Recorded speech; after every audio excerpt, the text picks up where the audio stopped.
আসসালামু আলাইকুম। সংবাদে আপনাদের সবাইকে স্বাগত জানাচ্ছি। আমি ফিরোজ তোহা। শুরুতেই সংবাদ শিরোনাম। বাংলাদেশের সর্বশেষ গুরুত্বপূর্ণ আপডেট সংবাদে আপনাকে স্বাগত। শুরুতেই সংবাদ শিরোনাম, পরে বিস্তারিত। শুরুতেই জানাবো, চাঞ্চল্যকর খুলনার কাউন্সিলর হত্যা, হোটেলে সঙ্গে থাকা নারীসহ আটক ৩। কক্সবাজারের সমুদ্র সৈকতে চাঞ্চল্যকর খুলনা সিটি কর্পোরেশনের সাবেক কাউন্সিলর গোলাম রব্বানী টিপু হত্যাকাণ্ডে জড়িত ৩ আসামিকে আটক করেছে পুলিশ। আটককৃতদের মধ্যে তার সঙ্গে হোটেলে অবস্থানকারী নারীও রয়েছে। এরপর জানাবো, ৪ কমিশনের সংস্কার প্রতিবেদন বুধবার। সংস্কার কমিশনের জন্য গঠিত ৪টি কমিশন আগামীকাল প্রধান উপদেষ্টা ও অন্যান্য উপদেষ্টাদের সঙ্গে দেখা করে প্রতিবেদন জমা দেবে বলে জানিয়েছে প্রধান উপদেষ্টার প্রেস সচিব শফিকুল আলম। এদিকে হামজার অভিষেক হতে পারে ভারতের বিপক্ষে। বাংলাদেশের জার্সি গায়ে চড়াতে তৈরি হামজা চৌধুরী সব প্রক্রিয়া অনুসরণ করে গত ডিসেম্বরে বাংলাদেশের হয়ে খেলার অনুমতি পেয়েছেন তিনি। এখন লাল সবুজের জার্সিতে তার অভিষেক নিয়ে জল্পনা কল্পনা চলছে। এবারে জানাবো, ময়মনসিংহকে কালুসা মাজার এলাকায় ১৪৪ ধারা জারি। ময়মনসিংহ নগরীর থানাঘাট এলাকার হযরত শাহ সুফি সৈয়দ কালু শাহের রাদিয়াল্লাহু তাআলা এর মাজার এবং আশপাশের এলাকায় ১৪৪ ধারা জারি করেছে প্রশাসন। জানাবো, গ্রেপ্তার যুবলীগ ও ছাত্রলীগ নেতাকে ছাড়াতে জেলা জামাতের তদবির। টাঙ্গাইলে এক যুবলীগ নেতা ও নিষিদ্ধ ঘোষিত সংগঠন ছাত্রলীগ কর্মীকে ছাড়িয়ে আনতে থানায় হাজির হয় জামাতের নেতাকর্মীরা। গত দুপুরে টাঙ্গাইল সদর থানার এলাকায় ঘটনা ঘটে। আটকরা হলেন টাঙ্গাইল শহর যুবলীগের আহ্বায়ক কমিটির সদস্য মানিক বাবু এবং শহর ছাত্রলীগের কর্মী ইসমাইল। এবং সর্বশেষ জানাবো, ভারতীয়দের ভিসা দিতে সৌদির কড়াকড়ি। ভারতীয় কর্মীদের ভিসা প্রদানের ক্ষেত্রে কড়াকড়ি আরোপ করেছে সৌদি আরব। এখন থেকে যেসব ভারতীয় সৌদিতে যেতে চান তাদের পেশা এবং শিক্ষাগত যোগ্যতা প্রমাণ করে যাচাই বাছাইয়ের মধ্য দিয়ে যেতে হবে, আজ জানিয়েছে সৌদিতে অবস্থিত ভারতীয় হাইকমিশন, যা আগামী ১৪ জানুয়ারি থেকে কার্যকর করা হবে। প্রিয় দর্শক, এতক্ষণ শুনছিলেন সংবাদ শিরোনাম, এবারে বিস্তারিত। তবে তার আগে বন্ধুরা, অনুরোধ থাকবে সংবাদটিতে একটি লাইক দিন। এই চ্যানেলে আপনি নতুন হয়ে থাকলে আমাদের সংবাদটি দেখতে দেখতে চ্যানেলটি সাবস্ক্রাইব করে রাখুন। কমেন্ট করে আপনার মূল্যবান মতামত জানিয়ে দিন বন্ধুরা, আপনি বিশ্বের কোন দেশ থেকে বা বাংলাদেশের কোন স্থান থেকে আমাদের সংবাদটি দেখছেন এবং শুনছেন। এবারে বিস্তারিত। চাঞ্চল্যকর তথ্য, খুলনার কাউন্সিলর হত্যার ঘটনায় হোটেলে সঙ্গে থাকা নারীসহ আটক ৩। কক্সবাজারের সমুদ্র সৈকতে চাঞ্চল্যকর খুলনা সিটি কর্পোরেশনের সাবেক কাউন্সিলর গোলাম রাব্বানী টিপু হত্যাকাণ্ডে জড়িত ৩ আসামিকে গ্রেপ্তার করেছে পুলিশ। আটককৃতদের মধ্যে হোটেলে অবস্থানকারী নারীও রয়েছেন। আটককৃতরা হলেন শাহরিয়ার পাপ্পু ২৯, গোলাম রসুল ২৫ ও ঋতু ২৩। মঙ্গলবার ১৪ জানুয়ারি সন্ধ্যায় কক্সবাজার জেলা পুলিশ সুপার মোহাম্মদ রহমতুল্লাহ এসব তথ্য নিশ্চিত করেছেন। তিনি জানান, এই ঘটনার পর থেকে হত্যাকাণ্ডে জড়িতদের আটকে আইনশৃঙ্খলা রক্ষাকারী বাহিনী বিশেষ অভিযান অব্যাহত ছিল।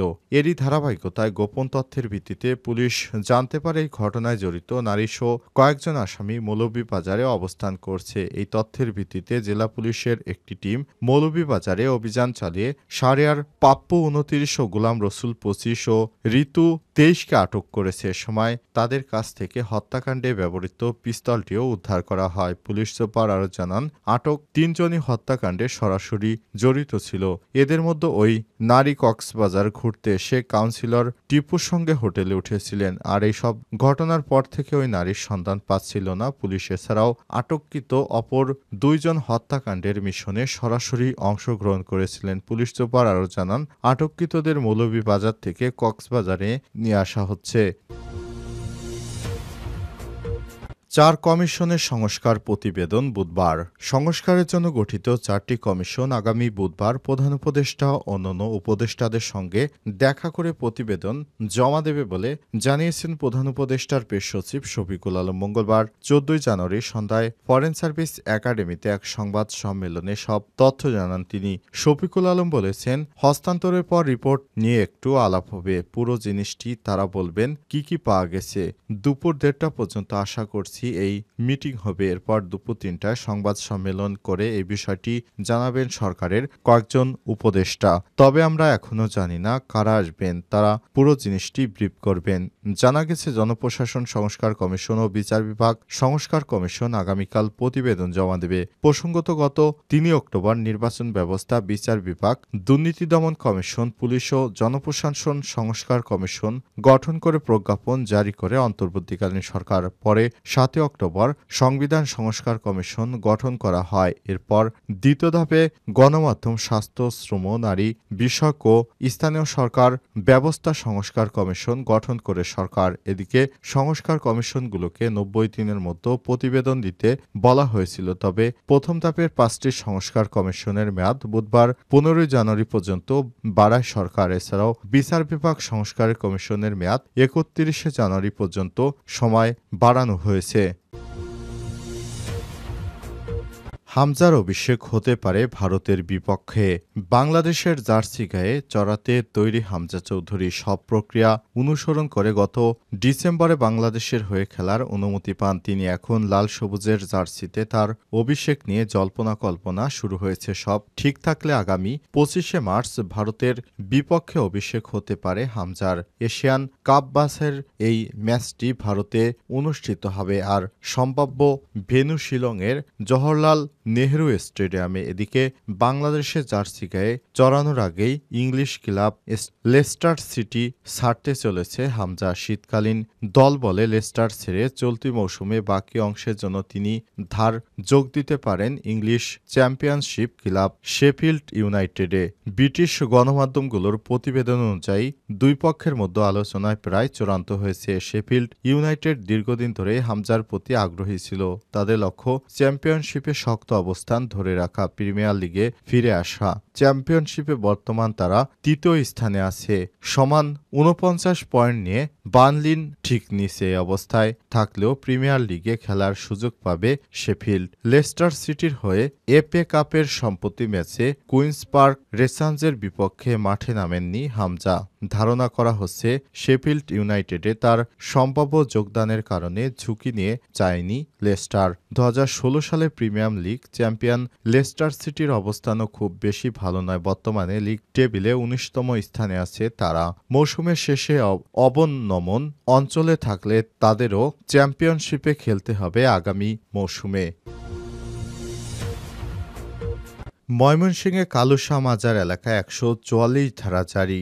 ময়মনসিংহ নগরীর থানাঘাট এলাকায় হযরত শাহ সুফি সৈয়দ কালুশাহের মাজার এর আশপাশ এলাকায় ১৪৪ ধারা জারি করেছে প্রশাসন। মঙ্গলবার সকাল ৯টা ৪৫ থেকে এই ১৪৪ ধারা জারি করা হয়। নির্দেশনার বিষয়টি এলাকাটিতে মাইকিং করা হয়েছে।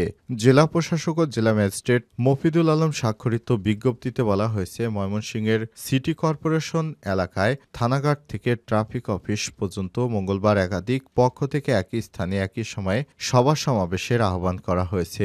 এ সমাবেশ ঘিরে এলাকায় চরম উত্তেজনাকর পরিস্থিতি বিরাজ করছে এবং এর ফলে আইনশৃঙ্খলার মারাত্মক অবনতি সহ রক্তক্ষয়ী সংঘর্ষের সমূহ সম্ভাবনা বিদ্যমান রয়েছে। সার্বিক আইনশৃঙ্খলা নিয়ন্ত্রণের স্বার্থে আমাদের উপর অর্পিত ক্ষমতা বলে আমি মফিদুল আলম, জেলা ম্যাজিস্ট্রেট, ময়মনসিংহ অত্র এলাকায় ১৪৪ ধারা জারি করলাম। মঙ্গলবার সকাল ৯টা ৪৫ থেকে ওই এলাকায় সব ধরনের আগ্নেয়াস্ত্র বহন, লাঠি প্রদর্শন বা দেশীয় অস্ত্র বহন ও প্রদর্শন, যে কোনো ধরনের মাইকিং বা শব্দযন্ত্র ব্যবহার, ৫ সংখ্যক অধিক ব্যক্তি একত্রে চলাফেরা, সভা সমাবেশ, মিছিল ইত্যাদি নিষিদ্ধ ঘোষণা করা হয়েছে। কোতোয়ালি মডেল থানার ওসি মোহাম্মদ শফিকুল ইসলাম খান বলেন, মাজারের পক্ষে এবং বিপক্ষে এ সময় দুই পক্ষের সমাবেশ ঘিরে উত্তেজনা তৈরি হয়। পরিস্থিতি নিয়ন্ত্রণে ১৪৪ ধারা জারি করেছে পুলিশ মোতায়েন রাখা হয়েছে। উল্লেখ্য, শাহ হযরত সুফি সৈয়দ কালু শাহের রাদিয়াল্লাহু মাজার গত ৮ই জানুয়ারি ১৭৯তম বার্ষিক ওরস উপলক্ষে ব্রহ্মপুত্র নদীর পাড়ে কালী গানের আয়োজন করে ভক্তরা। রাত ১১টার দিকে গানের অনুষ্ঠান শুরুর পর ১১টার দিকে সেখানে হামলা হয়। দ্রুত শিল্পীদের সরিয়ে নেওয়া হয়। মঞ্চ চেয়ার গুড়িয়ে চলে যায় দুর্বৃত্তরা। পরে রাত ৩টার দিকে মাজারে হামলা হয়। মাজারের পাকা স্থাপনার কিছু অংশ ভেতর থেকে জিনিসপত্র ভেঙে গুঁড়িয়ে দেওয়া হয়। এই ঘটনায় ৯ জানুয়ারি রাতে কোতোয়ালি মডেল থানায় মাজারটির অর্থ সম্পাদক মোহাম্মদ খলিলুর রহমান বাদী হয়ে ১৫০০ অজ্ঞাত ব্যক্তিকে আসামি করে মামলা দায়ের করেন।